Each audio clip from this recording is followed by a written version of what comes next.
Hi, Leona. Thank you so much for joining me today. Hi Kate, how are you? And thank you for having me. I'm delighted to be here today. No bother. I just was dying to talk to you again because last time our discussion was so interesting. I thought today that we would do a recorded interview just so everyone can meet you and see your face and everything.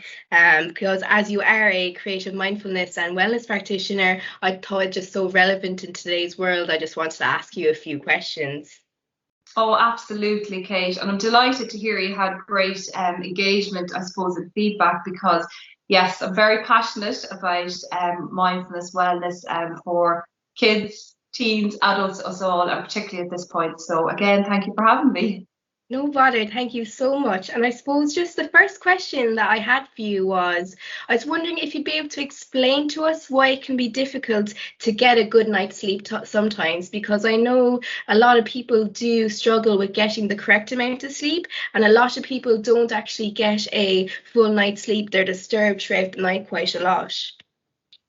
Absolutely. And I suppose, Kate, if you even take, a pandemic out of the mix and you just kind of look at your sleep regularly, I guess sleep is kind of very delicate for a lot of people because we're finding it increasingly difficult to be able to switch off our minds. Mm. So I kind of personally find that the media, the news, the social sites, everything like that is kind of having a constant, I suppose, if you like, presence in our life now. So we're all the time, you know yourself, if you sit Yeah. down, you're checking your phone, you're checking your emails, everything is so constant and instant. So I guess it's very difficult for us to be able to calm our minds when it's coming to bedtime.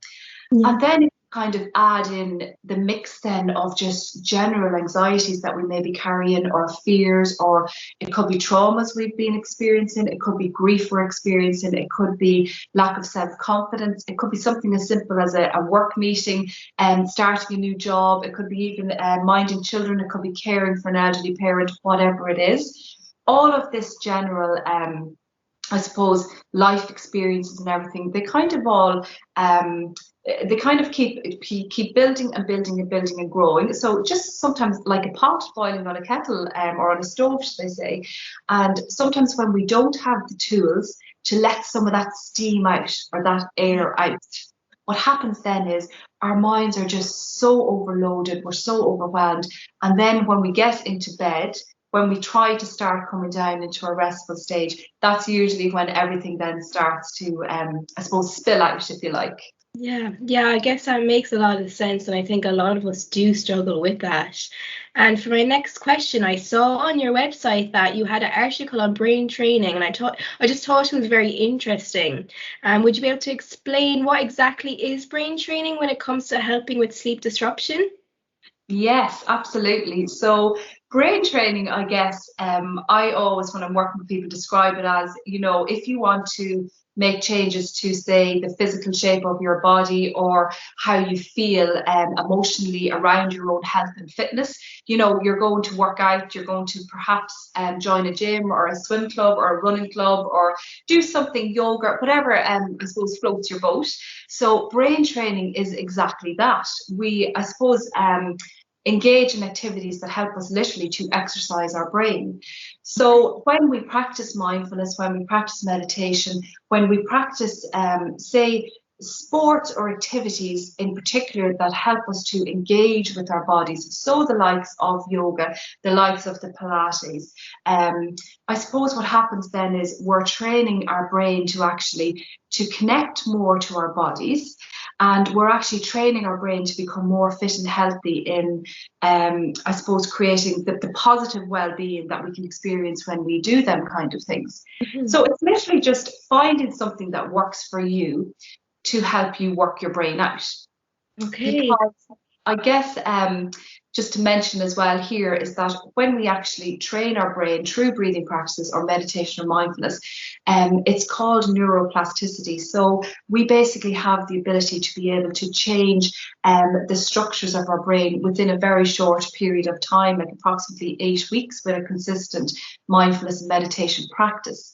So what that means is that you know, not to bombard you with the terms or anything like that, but the most wisest executive part of our brain, if you like, the prefrontal cortex, we can actually grow that in size by deactivating our stress response, which is called the amygdala. It's just like a little, it's just here, just behind the ears, it's just like a little Malteser size stress response center, if you like.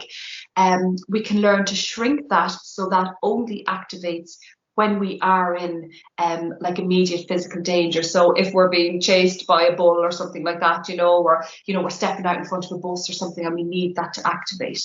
But when we train the brain, what we do is we actually stop that from activating, overloading us, say, in our normal life and creating, that's when we get stuck in a chronic stressful state, if you like. So all these little things combined will help us to train our brain to become more focused, more present in our mind and our body, and it will help then our parasympathetic nervous system then, so we can feel more homeostasis and more balanced and more at ease, I guess. That is just fascinating. Oh my God, I can't believe all the different things you can train your brain to do. That's really incredible, really. And I suppose moving on from that, my other question for you would be, what would be some techniques maybe individuals can use when struggling to sleep at night? Yeah, so techniques, I suppose, the most obvious kind of ones that I find myself, if my own sleep is a bit off, number one, looking at the clock the whole time, thinking, oh my goodness, it's 1 o'clock, it's 3 o'clock, it's 4 o'clock, and I still haven't slept. I find that's really, really unhelpful for me personally anyway. I find it's quite exhausting. So sometimes I guess what I love to do is it's all about connecting your body and your body, should I say, to the present moment that you're experiencing. Now, a lot of the time when you can't sleep like that, these are very difficult moments. I know if you've experienced it yourself, Kate, especially for myself, sometimes if you're awake in the middle of the night, be it if you're unwell or you have anxieties, that kind of thing, you can feel so isolated and so alone, and like you're the only person on this planet that's actually awake at that point in time. So again, it's just about engaging. The breathing, I find, is incredible for helping to create the connectedness to the present moment that you're in. So a technique I love to do myself is 7-11 breathing, it's called. And if you can't, some people do really struggle with using the breath, or changing their natural breath rhythm. If this happens, you could maybe just bring your senses or awareness. Like if you're lying in the bed, you could use your hands to touch the mattress. You could even just leave your hands lying on, maybe one on your heart, one on your tummy. You can just bring your attention to maybe your ankles or your heels as they touch the bed and that kind of thing. But otherwise, if you can try and take an in-breath. Again, I always love to put the hands on the body. So I'm a big advocate for one on the heart, one on the tummy. Again, we're compassionate towards ourselves. You know, this is not our fault. This is something we're experiencing. We're trying to disconnect. We're trying to turn the DJ that's playing all these busy tracks in our minds at night about things we have to do or things we couldn't do or things we might have done wrong or regrets. We're trying to turn them all down, and we can do that by just connecting to the body. So what we do is we breathe in for a count of 7 in through the nose if we can. So we're going to go. And then we slowly exhale that for a count of 11 if you can. So you're going to go.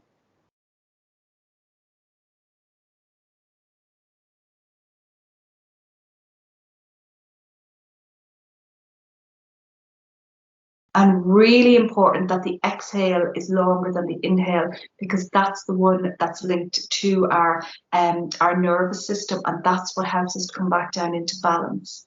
So again, some people mightn't be able to take a breath in for 7 and out for 11.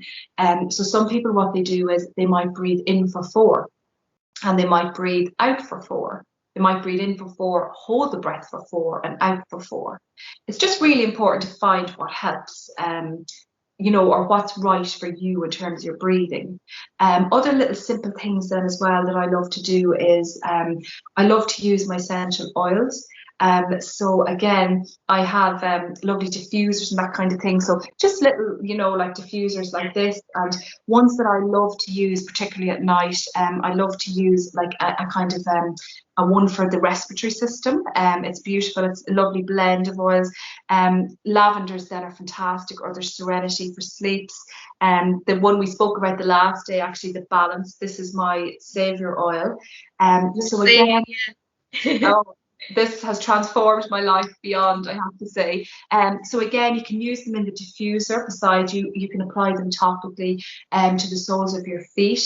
And again, just been cautious of the brand and the purity of oils if you do choose them, because these ones are quite potent. They're very strong. So again, just with caution. But oils are fantastic for being able to have instant calmness, if you like, into the body.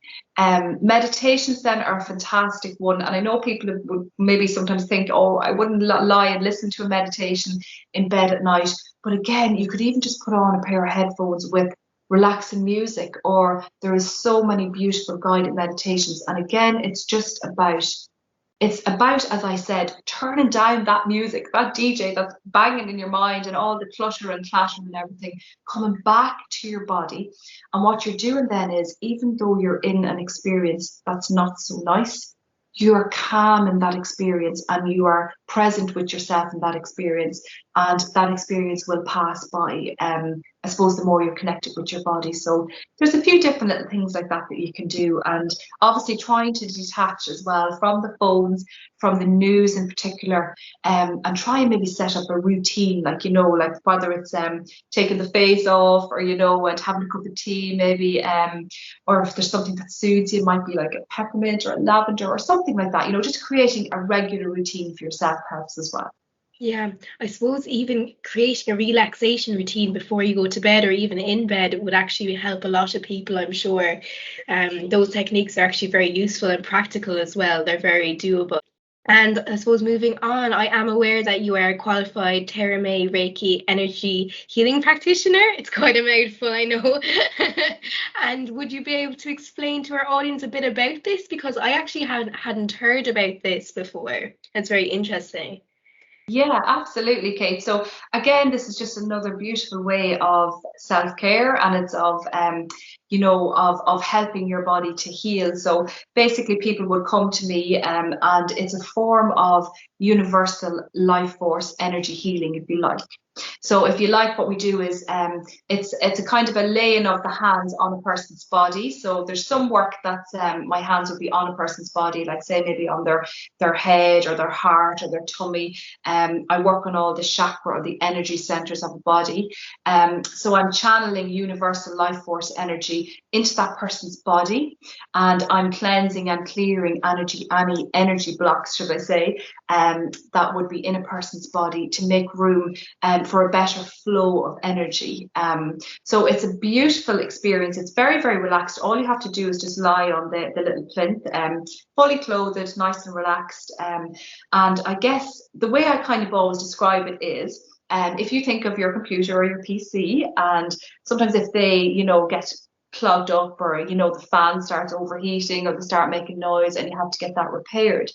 Them little fans in there, if you can imagine, we have 7 of them in our, now not a computer fan, but just the equivalent, in our energy centers. We have 7 of them in the chakra centers in our bodies.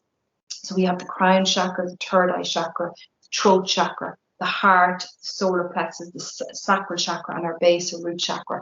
And just like a computer fan, if you ever have seen it, a computer opened up, it can be full of dirt, and it can be full of dust, and it can be full of little bits of hair that's taken in and stuff like that.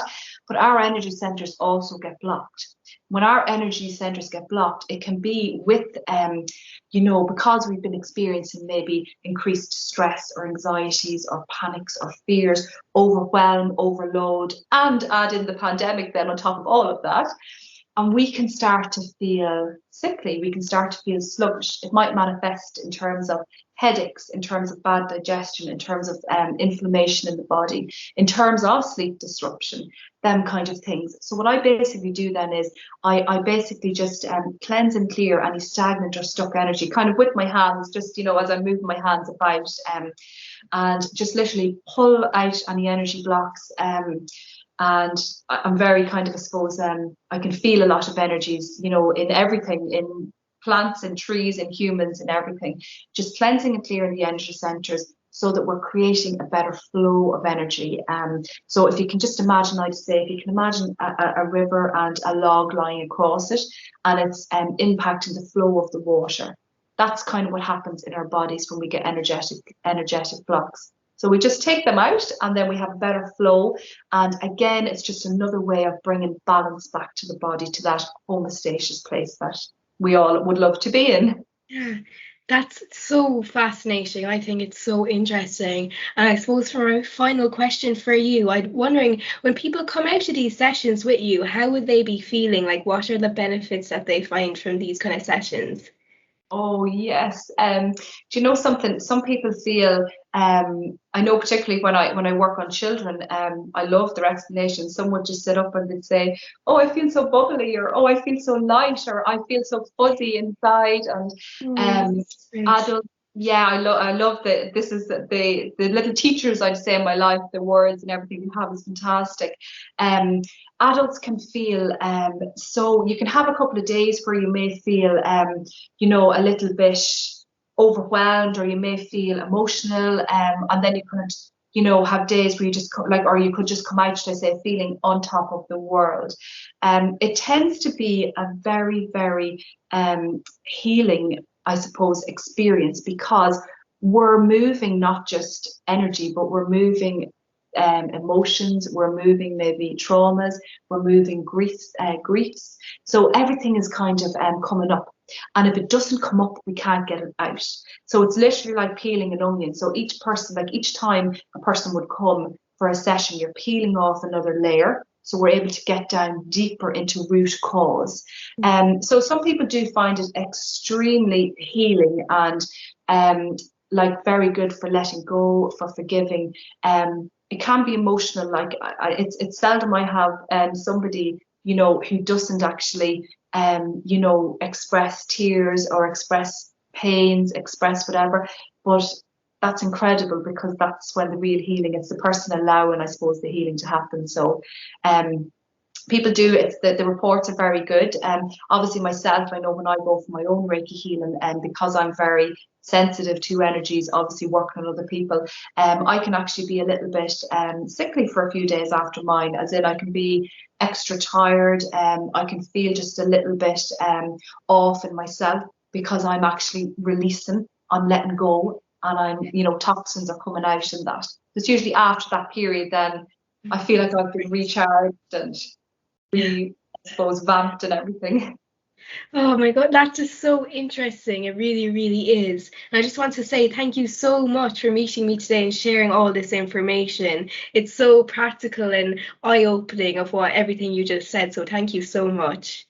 Oh, Kate, you're so, so welcome. And as I said, it's always a pleasure to speak. And I really just hope that even just one person will benefit today from some of these little, as you said, really practical little tools and techniques and tips. And actually, if you want, we can share that article, maybe the one for the sleep disruption, because there is actually a guided practice on the bottom of it, which people might find easier to follow if they're having Yeah. experiences.